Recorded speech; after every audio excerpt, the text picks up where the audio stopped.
as I am rebuilding my self-confidence, I had to truly be honest with myself and identifying those things, people, places that allowed me to lose myself, that caused me to become depleted. And some of those things I have been and am sitting in, and really making sure I deal with those things.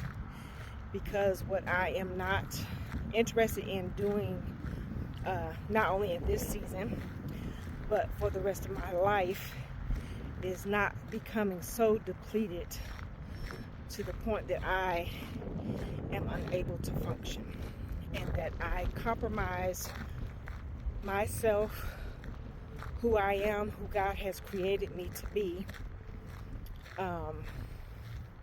so that I can continue to be a better version of myself, not only for me, but for people that I may come in contact with, who God has me to pour back into.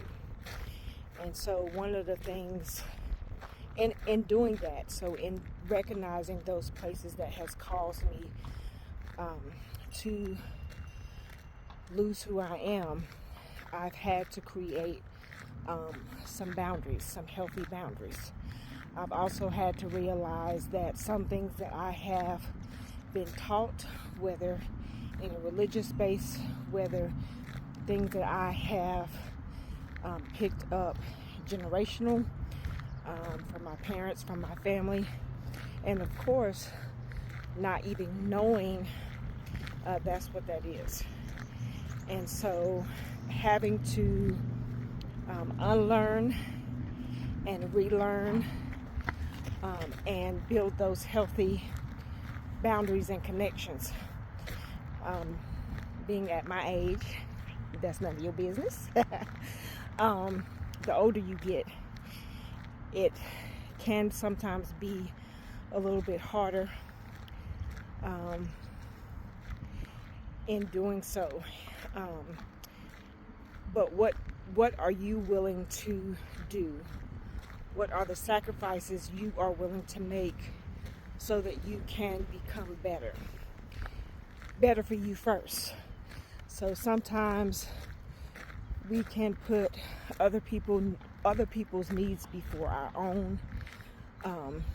That's one of the examples of how we can become depleted. Most of my life, I have given to my church, I've given to my family, I've given to my children, and normally when I give of myself, I'm all in. So regardless of whether I'm getting that back, I have been all in, and I have given myself to the point to where I have become depleted. Once you have become depleted, it can take years to recover. And never been in that place before, and now going through menopause, having to deal with anxiety on a level that I have never dealt with before. And we've had so many things happen with the pandemic. North Carolina has dealt with Hurricane Helene, and so now that I am becoming in a more healthy place, because I'm doing the work. I'm doing the work because the place that I was in, where I felt stuck, where I felt I couldn't go anywhere, where at times I almost felt like I was dying, and not so much naturally dying, but spiritually dying. And you know, when you can also be in that place, that it can cause other health issues. And so I had to make the conscious decision that I was going to take my life back, because you only get one. You only get one life. And so I wanted to be able to live it to the best of my ability. So in this second half of my life, I want it to look much differently. I want to be happy. I want to be able to live. I haven't really been able to live because I have been pouring into other people and not getting, I don't think you will ever get back what you have given out. But there should be certain people in your life that pour back into you. And you not always being the strong one in every group or every community that you are in. So making sure I am building a healthy community that not only I pour back into, but they are also pouring back into me. And so I am excited about this journey that I am embarking as I am building my self-confidence, rebuilding my self-confidence. And the more that I invest and pour back into myself, the more I feel like I am gaining strength and the more confident that I am becoming. And so I am no longer willing to make me as a sacrifice.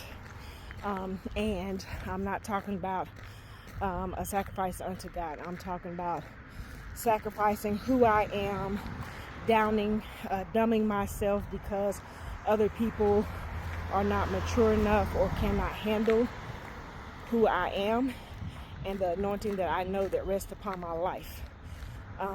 So no longer sacrificing me to the point to where I have to minimize who I am and the gifts that I carry and what's on the inside of me. So as I have been going through this empowerment journey, this empowerment season, I am focusing on me becoming made whole. You know, I have encouraged many of people, and I will continue to do that. But it's my turn and it's my season. And I also want to speak that into your life. This is your moment. This is your season. This is your time.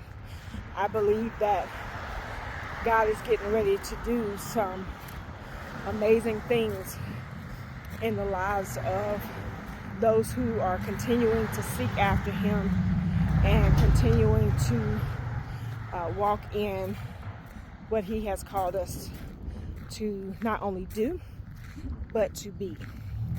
And as you